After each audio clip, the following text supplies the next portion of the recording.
हमने अब तक अपने जो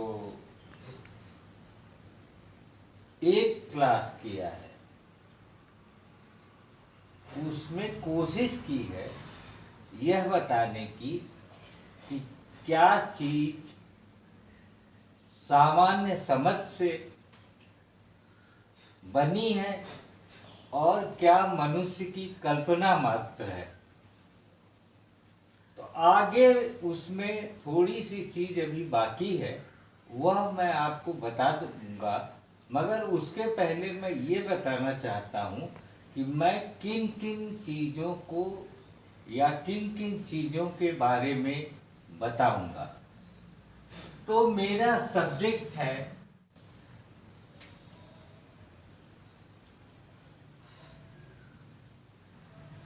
बायनॉमियल सीरीज।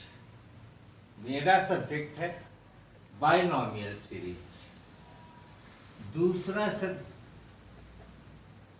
ये क्रम नहीं है, लेकिन ये चीजें हैं।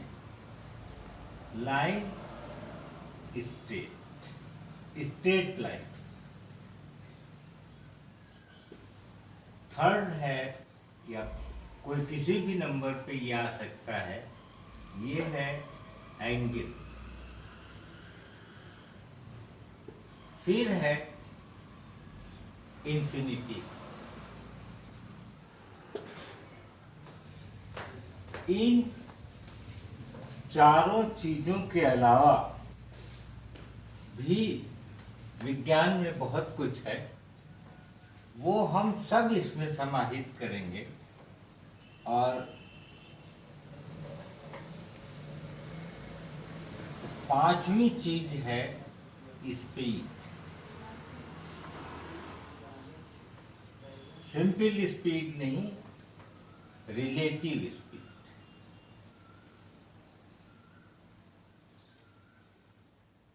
ये वो चीजें हैं जो सामान्य विद्यार्थियों को बहुत परेशान करती हैं। यूनिट,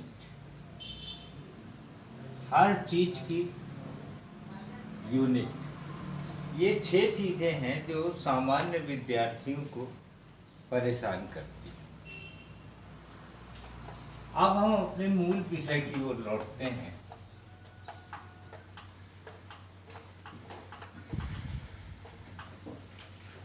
और मूल सब्जेक्ट है हमारा पाई। पाई क्या है? पाई है इस सर्किल की जो सरकमफ्रेंस है,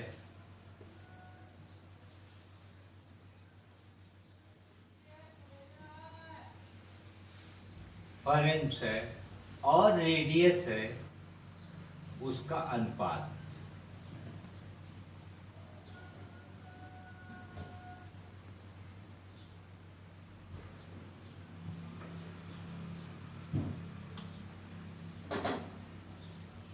ये नंबर नहीं है पाई,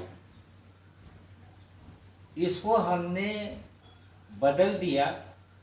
ये पाई है एंगल, और ये है एंगल की यूनिट भी। अब आप देखें कि ये रेडियस है और ये परिधि है, ये परिधि है 2 पाई आर। तो हमारा एंगल कितना हुआ? ये 2 पाई। ये एंगल सिंपल है और ये 2 पाई है। एंगल की डिफिनीशन हम पाई के टर्म में करते हैं जब, तो ये एंगल हमारा 2 पाई निकलता है।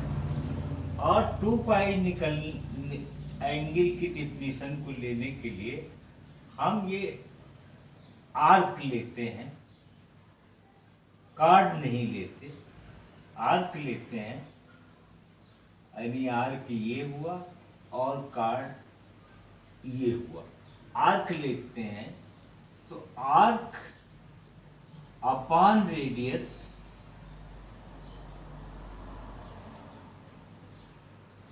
ये हुआ एंगल, और ये एंगल हुआ, इसकी यूनिट हुई पाई।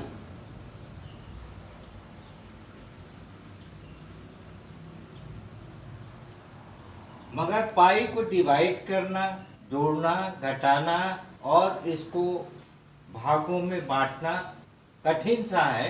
इसलिए हम लोग इस एंगल को एक और परिभाषा देते हैं और वो कहते हैं हम लोग डिग्री, 360 डिग्री। ये 360 डिग्री ये 2 पाई है। ये किसी पॉइंट की का ये एंगल है, ये एंगल 2 पाई है और ये 360 डिग्री भी है। अब एक छोटी सी इक्वेशन है, एक छोटी सी बात है, वो हम लेकर के चलते हैं। जैसे ये लाइन है, लाइन के कहीं भी एक पॉइंट ले लीजिए, तो इस पॉइंट का जो एंगल है वो पाई होगा, और ये वही पाई है जो 180 डिग्री है। और जब भी हम ट्रायंगल बनाते हैं तो इसी रेखा को मोड़ करके बनाते हैं, तो इसके जो तीनों एंगल हैं इसका टोटल हमेशा 180 डिग्री ही होगा। नंबर सिस्टम में बात करते समय हमने एक नंबर को बहुत जानबूझकर अवॉइड किया, वो है नेगेटिव नंबर। आखिर नेगेटिव नंबर हो क्या सकता है? मान लीजिए हमने कहा -5। अब आप कल्पना कीजिए -5 कोई चीज हो सकती है? -5 कुछ नहीं हो सकता। कोई आप अपनी कल्पना में इसको कोई कल्पना नहीं दे सकते। -5 माइनस नंबर का कोई मूल्य नहीं है जब तक कि हम एक शब्द और डिफाइन करें, डायरेक्शन। इस एक शब्द ने मैथमेटिक्स को मुख्य धारा में डाल दिया, मोड़ दिया। इस डायरेक्शन से फायदा, इस डायरेक्शन की डिफिनीशन बहुत ही इम्पोर्टेंट है कि हम किस ओर जा रहे हैं। जैसे हम अगर ये हैं तो अगर हम इस दिशा में जा रहे हैं तो ये डायरेक्शन हुआ। अगर हम इस दिशा में जा रहे हैं तो ये डायरेक्शन हुआ। अगर हम इस दिशा में जा रहे हैं ये डायरेक्शन हुआ। तो यह जो डायरेक्शन का निशान है ये मैथमेटिक्स को बहुत अच्छे से डिफाइन करता है। और दो डायरेक्शन के बीच में जो रेशियो है वो कहलाता है एंगल।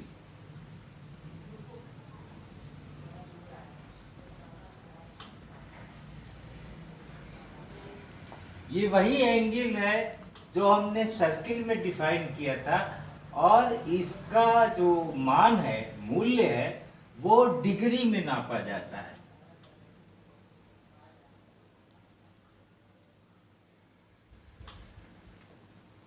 और डिग्री की यूनिट है, जब हम लिखते हैं 5 डिग्री 6 मिनट 7 सेकेंड, ये डिग्री की यूनिट है। और हर एक से दूसरे के बीच में 60 का अनुपात, डायरेक्शन का चेंज है।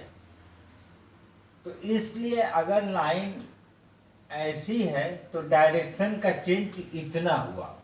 अब ये अगर बढ़ भी जाए और डायरेक्शन का चेंज इतना हो जाए तो भी डायरेक्शन का चेंज इतना ही रहेगा, और बड़ा हो जाए और ऐसे घूम जाए तो भी डायरेक्शन का चेंज इतना रहेगा। ये एंगल, ये एंगल, ये एंगल, ये तीनों एंगल बराबर होंगे और इसे एक इम्पॉर्टेंट थ्योरम कहते हैं, थेल्स थ्योरम। और गणित का बहुत कुछ हिस्सा इस एक थ्योरम पर डिपेंडेंट है। क्या होगा जब दो रेखाएं हों और उनके डायरेक्शन में कोई अंतर ना हो, तब एंगल क्या होगा? क्या हम इसे जीरो कहेंगे? नहीं, क्योंकि ये दोनों रेखाएं तो कहीं मिल ही नहीं रही है, अनंत। या इन्फिनिटी कहेंगे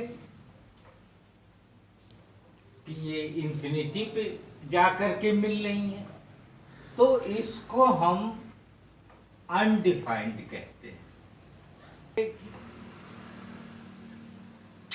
अब अगर हम इसमें डायरेक्शन दे दें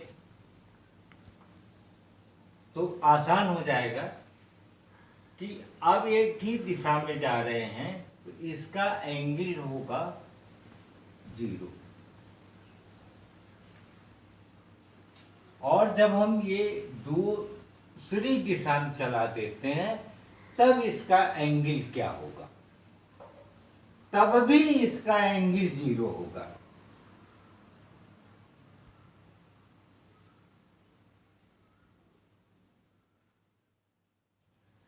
और ये जीरो जो है, ये अगर आगे हम डिफाइन करेंगे चीजों को तो ये पाई को रिप्रेजेंट करता है।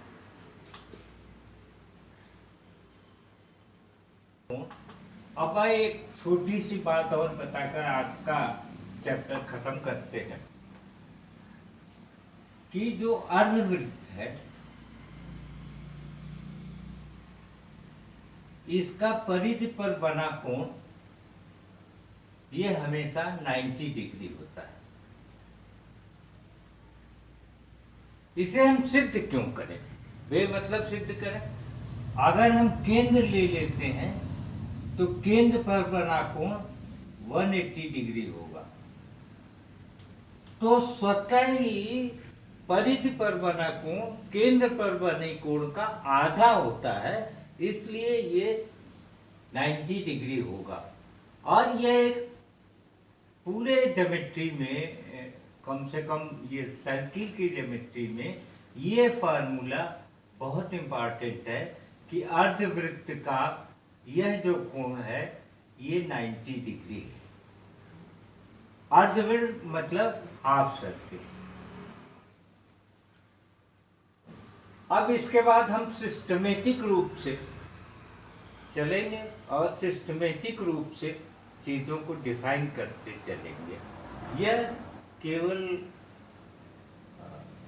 मैथमेटिक्स को, साइंस को समझने के लिए उनकी डिफिनीशन में से ही निकाली गई चीज़ें थी। अब हम इसको सिस्टम से और एक एक करके हर चीज़ को अलग अलग करके चलेंगे। धन्यवाद।